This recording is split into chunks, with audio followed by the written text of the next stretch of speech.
Kita kali ini adalah kita bisa simak MK kenaikan tunjangan kinerja Bawaslu, teman. Ini jelang Pilpres sesuai dengan aturan.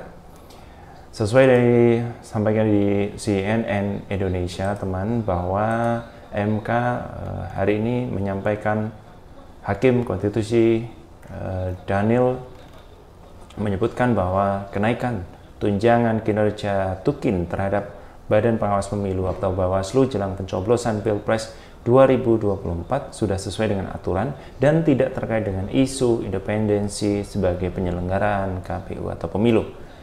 Ini disampaikan Daniel saat membacakan pertimbangan pokok pemohon untuk gugatan yang dilakukan oleh pasangan Anies Baswedan Muhaimin Iskandar di gedung MK. Dengan demikian, menurut Mahkamah, pemberitaan atau pemberian tunjangan kepada kinerja kepada ASN di lingkungan Sekretariat Jenderal Bawaslu telah sesuai dengan peraturan perundang-undangan dan tidak terkait dengan isu independensi dan juga kemandirian penyelenggara pemilu. Kita juga bisa bergeser seputaran dengan MK, teman, bahwa ada dugaan tentu yang disampaikan oleh Ketua Mahkamah Konstitusi terkait dengan Airlangga, bahwa MK telah memastikan bahwa Airlangga tak langgar undang-undang pemilu bagi bansos di saat kampanye.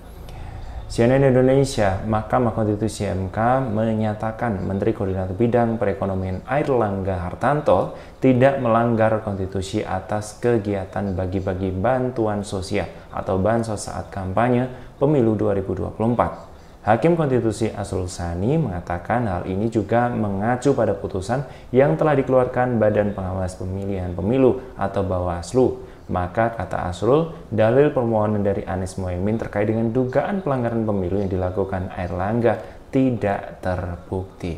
Tentu ini menambah deretan gugatan-gugatan dari pasangan Anies dan Muhaimin.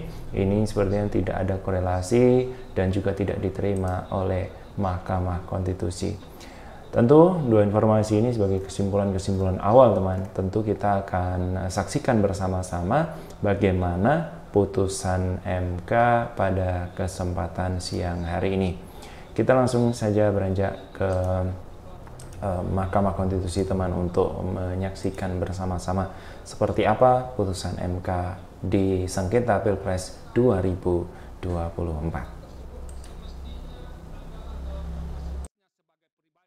Dan bukan sebagai pemegang kekuasaan pemerintah yang masih harus menyelesaikan program-program pemerintahannya. Pada titik inilah kemudian yang menjadi sulit untuk menilai tindakan seorang presiden sebelum dan selama penyelenggaraan pemilu.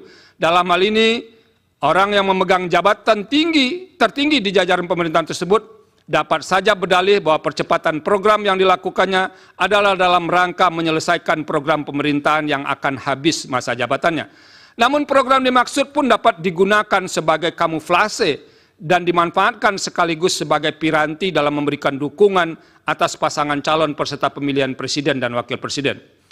Dalam upaya menilai dan memutus persoalan ini, dengan memeriksa secara saksama bukti-bukti yang disampaikan oleh para pihak dalam persidangan, ditambah dengan keterangan yang disampaikan oleh para menteri, fakta persidangan menunjukkan bahwa aturan prosedural pengelolaan anggaran negara telah dilalui secara patut dan layak sehingga dalam proses dan tata kelola tidak mengindikasikan ada kesalahan administrasi. Namun demikian, tugas utama seorang hakim adalah memutus perkara yang diajukan ke hadapannya secara adil. Selain itu, hakim harus menemukan kebenaran sesuai dengan fakta dan didukung oleh bukti yang meyakinkan. Dalam menjalankan kewenangan untuk memutus perselisihan hasil pemilu presiden dan wakil presiden, pemeriksaan persidangan yang dilakukan mahkamah didominasi oleh karakteristik untuk melakukan penilaian terhadap fakta atau judek faksi. Terlebih apabila dalam dalil-dalil yang diajukan pemohon mengemukakan argumentasi atas terjadinya pelanggaran pada aturan pemilu, fakta tersebut pun sedapat mungkin diukur berdasarkan norma dalam aturan hukum pemilu. Saya meyakini bahwa tidak ada hukum, saya meyakini bahwa tidak ada aturan hukum yang sempurna, terlebih sempurna, kecuali hukum yang dibuat oleh Yang Maha Kuasa.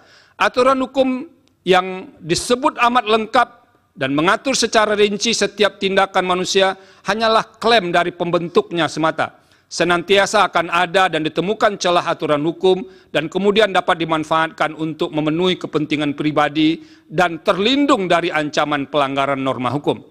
Begitu pula halnya dengan hukum pemilu. Ada celah hukum dalam hal aturan mengenai penggunaan anggaran negara melalui pengejawantahan program pemerintah pada masa yang berdekatan atau berhimpitan dengan penyelenggaraan pemilu. Di samping itu, pada kasus pemilu presiden dan wakil presiden tahun 2024 pun terdapat kekhususan dalam hal posisi presiden yang bukan berstatus sebagai petahana, bukan menjadi pihak yang terlibat sebagai peserta pemilu, melainkan sebagai pihak yang dinilai memberikan dukungan terhadap salah satu pasangan calon. Hal ini memicu pandangan kritis yang disampaikan oleh sebagian kelompok masyarakat. Dampak yang dikhawatirkan adalah peserta pemilu tidak bermain pada lapangan kontestasi yang sama. Terlebih fakta hukum yang ada di sekitar atau pada tahap kampanye berlangsung, kunjungan presiden ke daerah menunjukkan peningkatan intensitas dibandingkan biasanya. Faktor yang mendukung hal tersebut antara lain adalah keadaan adanya celah aturan hukum dalam Undang-Undang Pemilu yang berpeluang dimanfaatkan. Perumpamaan kondisi demikian ibarat banyak orang melihat asap mengepul membubung tinggi, tapi tiada satu pun yang dapat menemukan titik api yang menjadi sumber asap itu. Pada titik inilah moralitas atau etika memainkan peran penting agar tidak memanfaatkan celah atau kekosongan aturan hukum, legal loopholes. Bagaimanapun dampak dari dukungan tersebut kepada salah satu peserta pemilu menyebabkan ketidaksetaraan peserta dalam kontestasi perebutan suara rakyat.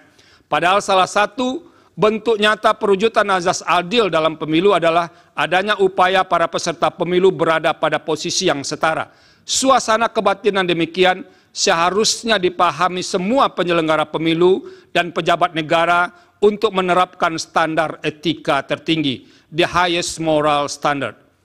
Berdasarkan pertimbangan di atas, secara kelembagaan, saya memahami posisi mahkamah atau mayoritas hakim yang terkendala oleh banyak pertimbangan, terutama soal bukti dan penilaian atas bukti yang sehingga tidak dapat bergerak lebih jauh. Namun demikian, secara pribadi, sebagai hakim, saya memiliki keyakinan yang berbeda. Saya ulangi, maaf. Namun demikian, secara pribadi, sebagai hakim, saya memiliki keyakinan yang berbeda dengan sebagian hakim yang lain.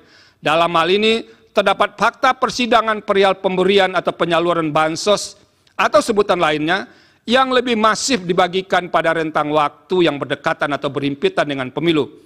Praktek demikian merupakan salah satu pola yang jamak terjadi untuk mendapatkan keuntungan dalam pemilu yang disebut dengan electoral incentive. Keterlibatan beberapa menteri aktif yang menjadi tim kampanye dalam membagi bansos terasosiasi dengan jabatan presiden secara langsung maupun tidak langsung sebagai pemberi bansos memunculkan atau setidaknya berpotensi atas adanya konflik kepentingan dengan pasangan calon. Sementara itu merujuk fakta yang terungkap dalam proses persidangan.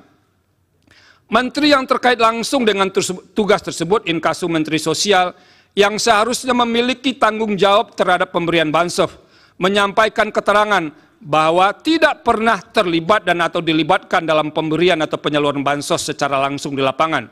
Selain itu diperoleh pula fakta dalam persidangan bahwa terdapat sejumlah menteri aktif yang membagikan bansos kepada masyarakat, terutama selama periode kampanye. Kunjungan ke masyarakat itu hampir selalu menyampaikan pesan bersayap yang dapat dimaknai sebagai bentuk dukungan atau kampanye terselubung bagi pasangan calon tertentu. Padahal ketika kegiatan para menteri membagikan dana bansos atau dana lain yang berasal dari APBN, norma pasal 281 ayat 1 Undang-Undang Pemilu antara lain menyatakan, menteri harus memenuhi ketentuan, tidak menggunakan fasilitas dalam jabatannya, kecuali fasilitas pengamanan bagi pejabat negara, sebagaimana diatur dalam ketentuan peraturan perundang-undangan, dan menjalani cuti di luar tanggungan negara. Berdasarkan pertimbangan hukum dan fakta tersebut, pembagian bansos atau nama lainnya untuk kepentingan elektoral menjadi tidak mungkin untuk dinafikan sama sekali. Oleh karena itu, saya mengemban kewajiban moral atau moral obligation untuk mengingatkan guna mengantisipasi dan mencegah terjadinya pengulangan atas keadaan serupa dalam setiap kontestasi pemilu. Terlebih dalam waktu dekat yang hanya berselang berbilang bulan dan akan dilaksanakan pemilihan kepala daerah dan wakil kepala daerah serentak secara nasional. Penggunaan anggaran negara atau daerah oleh petahana, pejabat negara, atau oleh kepala daerah demi memenangkan salah satu peserta pemilihan yang didukungnya dapat dimanfaatkan sebagai celah hukum dan dapat ditiru menjadi bahagian dari strategi pemilihan. Dengan menyatakan dalil akuo terbukti, maka akan menjadi pesan jelas dan efek kejut, deterrent efek kepada semua calon kontestan dalam pemilihan kepala daerah dan